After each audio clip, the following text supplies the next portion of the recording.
ಸ್ನೇಹಿತರೆ, ನಿಮಗೆ ಈಗ 60 ವರ್ಷ ದಾಟಿದೆಯಾ? ಅಥವಾ ನಿಮ್ಮ ಮನೆಯಲ್ಲಿ ಅಪ್ಪ ಅಮ್ಮ ಅಜ್ಜ ಅಜ್ಜಿ 60 ವರ್ಷಕ್ಕಿಂತ ಹೆಚ್ಚು ವಯಸ್ಸಿನವರಿದ್ದಾರಾ? ಹಾಗಿದ್ದರೆ ಈ ಮಾಹಿತಿಯನ್ನು ಸ್ವಲ್ಪ ಗಮನವಿಟ್ಟು ಕೇಳಿ. ಯಾಕಂದರೆ 60 ವರ್ಷಗಳ ನಂತರ ದೇಹ ನಿಧಾನವಾಗಿ ಬದಲಾಗಲು ಶುರುವಾಗುತ್ತದೆ. ದೇಹದ ಶಕ್ತಿ ಹಿಂದಿನಂತಿರೋದಿಲ್ಲ. ಸ್ನಾಯುಗಳು ಸ್ವಲ್ಪ ದುರ್ಬಲವಾಗುತ್ತವೆ. ಮೂಳೆಗಳು ಕೂಡ ನಿಧಾನವಾಗಿ ಬಲ ಕಡಿಮೆ ಮಾಡುತ್ತವೆ. ಈ ಸಮಯದಲ್ಲಿ ನಾವು ಮಾಡುವ ಕೆಲವು ಸಣ್ಣ ತಪ್ಪು ಅಭ್ಯಾಸಗಳು ದೇಹವನ್ನು ಇನ್ನೂ ಬೇಗ ದುರ್ಬಲ ಮಾಡುತ್ತವೆ. ಬಹಳ ಜನರು ಒಂದು ದೊಡ್ಡ ತಪ್ಪು ಮಾಡುತ್ತಾರೆ. ವಯಸ್ಸಾಯಿತು ಅಂದರೆ ದೇಹ ದುರ್ಬಲವಾಗೋದು ಸಹಜ ಅಂತ ಅಂದುಕೊಳ್ಳುತ್ತಾರೆ. ಆದರೆ ನಿಜ ಹೇಳಬೇಕಾದ್ರೆ 60 ವರ್ಷಗಳ ನಂತರ ದೇಹ ಆರೋಗ್ಯವಾಗಿರುತ್ತದೆಯಾ ಇಲ್ಲವೇ ಬೇಗ ದುರ್ಬಲವಾಗುತ್ತದೆಯಾ ಅನ್ನೋದು ವಯಸ್ಸಿನ ಮೇಲೆ ಅಲ್ಲ. ಅದು ನಮ್ಮ ದಿನನಿತ್ಯದ ಅಭ್ಯಾಸಗಳ ಮೇಲೆ ಅವಲಂಬಿತವಾಗಿದೆ. ಕೆಲವು ಕೆಟ್ಟ ಅಭ್ಯಾಸಗಳು ಇದ್ದರೆ ದೇಹದ ಶಕ್ತಿ ನಿಧಾನವಾಗಿ ಕಡಿಮೆಯಾಗುತ್ತಾ ಹೋಗುತ್ತದೆ. ಆದ್ದರಿಂದ ಕಾಲುಗಳಲ್ಲಿ ನೋವು, ಕೀಲುಗಳಲ್ಲಿ ಬಿಗಿತ, ನಿದ್ರೆ ಸರಿಯಾಗಿ ಬಾರದಿರುವುದು, ದಿನವಿಡೀ ಸುಸ್ತು, ಮನಸ್ಸು ದುರ್ಬಲವಾಗಿರುವುದು ಇಂತಹ ಸಮಸ್ಯೆಗಳು ಆರಂಭವಾಗಬಹುದು. ಆದ್ದರಿಂದ 60 ವರ್ಷಗಳ ನಂತರ ಕೆಲವು ಅಭ್ಯಾಸಗಳನ್ನು ಬಿಟ್ಟು ಬಿಡುವುದು ತುಂಬ ಮುಖ್ಯ. ಇವತ್ತು ಈ ವಿಡಿಯೋದಲ್ಲಿ ನಾವು ನೋಡೋದು ಏನು ಅಂದರೆ 60 ವರ್ಷಗಳ ನಂತರ ದೇಹವನ್ನು ನಿಧಾನವಾಗಿ ದುರ್ಬಲಗೊಳಿಸುವ 7 ಕೆಟ್ಟ ಅಭ್ಯಾಸಗಳು. ಈ ಅಭ್ಯಾಸಗಳು ನಿಮ್ಮಲ್ಲಿದ್ದರೆ ಹಿಂದೆ ನಿಧಾನವಾಗಿ ಬಿಡಲು ಪ್ರಯತ್ನಿಸಿ. ಹಾಗಾದರೆ ನಿಮ್ಮ ದೇಹ ಇನ್ನೂ ಹಲವಾರು ವರ್ಷ ಬಲವಾಗಿ ಇರಬಹುದು. 1ನೇ ಕೆಟ್ಟ ಅಭ್ಯಾಸ, ತಡರಾತ್ರಿ ಜಾಗರಣೆ. ಇಂದಿನ ಕಾಲದಲ್ಲಿ ಬಹಳ ಜನರಿಗೆ ಒಂದು ಅಭ್ಯಾಸ ಇದೆ, ರಾತ್ರಿ ತುಂಬ ತಡವಾಗಿ ಮಲಗುವುದು. ಕೆಲವರು ಟಿವಿ ನೋಡುತ್ತಾ ರಾತ್ರಿ 12ರವರೆಗೆ ಕುಳಿತುಕೊಳ್ಳುತ್ತಾರೆ. ಕೆಲವರು ಮೊಬೈಲ್ ಬಳಸಿ ತುಂಬ ಹೊತ್ತು ಜಾಗರಾಗಿರುತ್ತಾರೆ. ಆದರೆ ವಯಸ್ಸು ಹೆಚ್ಚಾದ ಮೇಲೆ ಇದು ಒಳ್ಳೆಯ ಅಭ್ಯಾಸ ಅಲ್ಲ. ಯಾಕಂದರೆ ಈ ಸಮಯದಲ್ಲಿ ದೇಹಕ್ಕೆ ಸರಿಯಾದ ನಿದ್ರೆ ಬಹಳ ಮುಖ್ಯ. ನಿದ್ರೆ ಸಮಯದಲ್ಲಿ ದೇಹದಲ್ಲಿ ಹಲವಾರು ಪ್ರಕ್ರಿಯೆಗಳು ನಡೆಯುತ್ತವೆ. ದೇಹದ ಕೋಶಗಳು ವಿಶ್ರಾಂತಿ ಪಡೆಯುತ್ತವೆ, ಸ್ನಾಯುಗಳು ಮರುಶಕ್ತಿ ಪಡೆಯುತ್ತವೆ, ಹಾರ್ಮೋನುಗಳು ಸಮತೋಲನವಾಗಿರುತ್ತವೆ. ಆದರೆ ನೀವು ತಡವಾಗಿ ಮಲಗಿದರೆ ದೇಹಕ್ಕೆ ಬೇಕಾದಷ್ಟು ವಿಶ್ರಾಂತಿ ಸಿಗೋದಿಲ್ಲ. ಆದ್ದರಿಂದ ಏನು ಆಗುತ್ತದೆ ಗೊತ್ತಾ? ಬೆಳಿಗ್ಗೆ ಎದ್ದಾಗ ಸುಸ್ತು, ಸ್ಮರಣಶಕ್ತಿ ಕಡಿಮೆಯಾಗುವುದು, ರಕ್ತದೊತ್ತಡ ಹೆಚ್ಚಾಗುವುದು, ಸಕ್ಕರೆ ಮಟ್ಟ ಅಸಮತೋಲನ, ಇವೆಲ್ಲ ಸಮಸ್ಯೆಗಳು ನಿಧಾನವಾಗಿ ಆರಂಭವಾಗಬಹುದು. ಆದ್ದರಿಂದ 60 ವರ್ಷಗಳ ನಂತರ ಒಂದು ಸರಳ ನಿಯಮ ಪಾಲಿಸಬೇಕು. ರಾತ್ರಿ 9ರಿಂದ 10 ಗಂಟೆಯೊಳಗಡೆ ಮಲಗಲು ಪ್ರಯತ್ನಿಸಿ. ಮಲಗುವ ಮೊದಲು ಮೊಬೈಲ್ ಬಳಸಬೇಡಿ, ಟಿವಿ ಕೂಡ ನೋಡಬೇಡಿ. ಬಯಸಿದರೆ 1 ಗ್ಲಾಸ್ ಬೆಚ್ಚಗಿನ ಹಾಲು ಕುಡಿಯಬಹುದು ಅಥವಾ ತುಳಸಿ ನೀರು ಕುಡಿಯಬಹುದು. ಇದು ನಿದ್ರೆ ಚೆನ್ನಾಗಿ ಬರಲು ಸಹಾಯ ಮಾಡುತ್ತದೆ. ಬೆಳಗ್ಗೆ ನೀರು ಕುಡಿಯದೆ ಕೆಲಸ ಆರಂಭಿಸುವುದು. ಬಹಳ ಜನರು ಬೆಳಿಗ್ಗೆ ಎದ್ದ ಕೂಡಲೇ ನೀರು ಕುಡಿಯುವುದಿಲ್ಲ. ನೇರವಾಗಿ ಚಹಾ ಕುಡಿಯುತ್ತಾರೆ ಅಥವಾ ಬೇರೆ ಕೆಲಸಗಳನ್ನು ಶುರು ಮಾಡುತ್ತಾರೆ. ಆದರೆ 60 ವರ್ಷಗಳ ನಂತರ ದೇಹದಲ್ಲಿ ನೀರಿನ ಕೊರತೆ ಬೇಗ ಉಂಟಾಗುತ್ತದೆ. ನೀರು ಕಡಿಮೆ ಕುಡಿದರೆ ದೇಹದಲ್ಲಿ ಇರುವ ವಿಷ ಪದಾರ್ಥಗಳು ಹೊರಹೋಗೋದಿಲ್ಲ. ಆದ್ದರಿಂದ ಮಲಬದ್ಧತೆ, ಅನಿಲ, ಜೀರ್ಣಕ್ರಿಯೆ ದುರ್ಬಲತೆ, ರಕ್ತದೊತ್ತಡ ಸಮಸ್ಯೆ ಇವೆಲ್ಲ ಕಾಣಿಸಬಹುದು. ಆದ್ದರಿಂದ ಬೆಳಿಗ್ಗೆ ಎದ್ದ ಕೂಡಲೇ ಮೊದಲ ಕೆಲಸ ಏನು ಅಂದರೆ 1 ಅಥವಾ 2 ಗ್ಲಾಸ್ ಬೆಚ್ಚಗಿನ ನೀರು ಕುಡಿಯಬೇಕು. ಬಯಸಿದರೆ ನೀರಿಗೆ ಸ್ವಲ್ಪ ನಿಂಬೆರಸ ಮತ್ತು ಜೇನುತುಪ್ಪ ಸೇರಿಸಬಹುದು. ಇದು ಹೊಟ್ಟೆಯನ್ನು ಸ್ವಚ್ಛವಾಗಿರಿಸುತ್ತದೆ.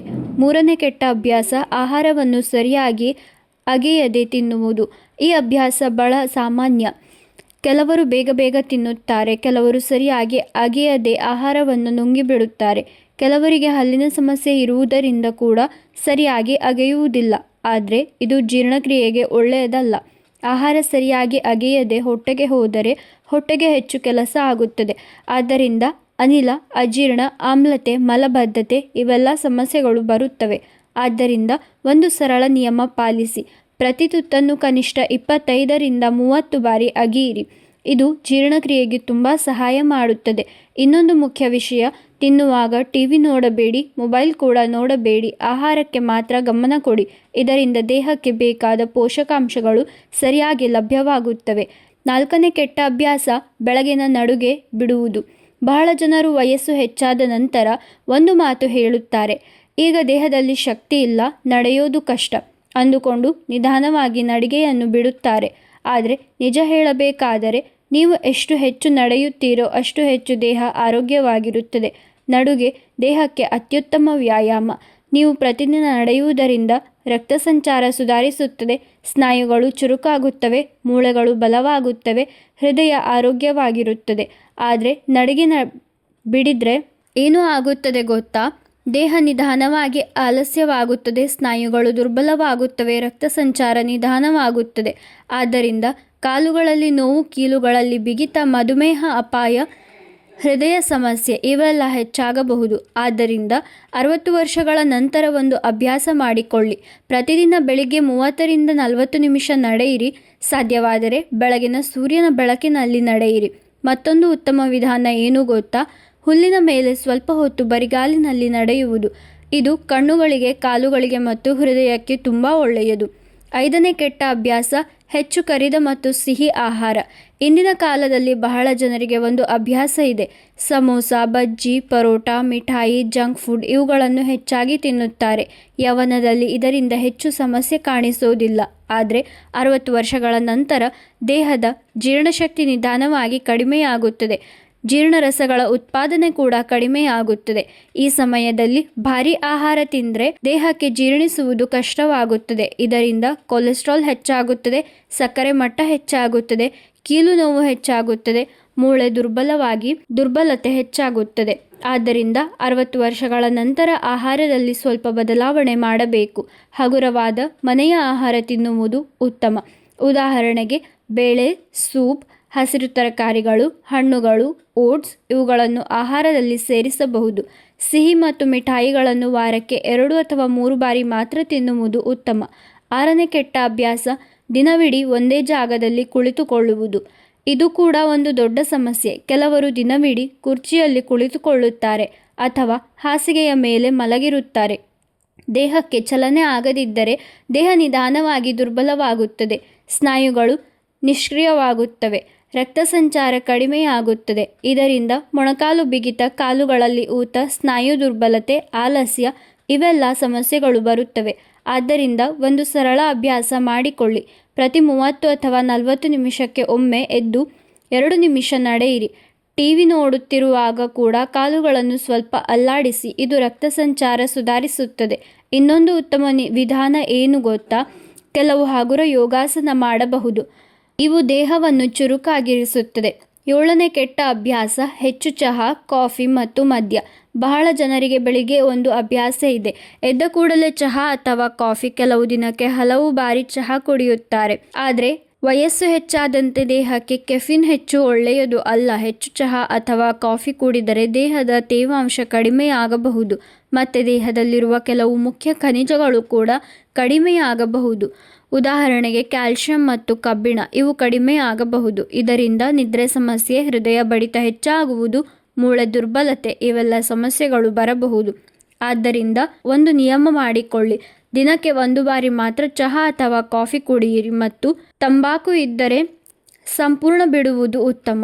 ಅದರ ಬದಲು ತುಳಸಿ ಚಹಾ, ತೆಂಗಿನ ನೀರು, ಬಿಸಿ ನೀರು ಇವುಗಳನ್ನು ಕುಡಿಯಬಹುದು. ಬೋನಸ್ ಸಲಹೆ, ಒತ್ತಡ ಮತ್ತು ಚಿಂತೆ ಕಡಿಮೆ ಮಾಡಿಕೊಳ್ಳಿ. ಮುಪ್ಪಿನಲ್ಲಿ ಮತ್ತೊಂದು ದೊಡ್ಡ ಸಮಸ್ಯೆ ಏನು ಗೊತ್ತಾ?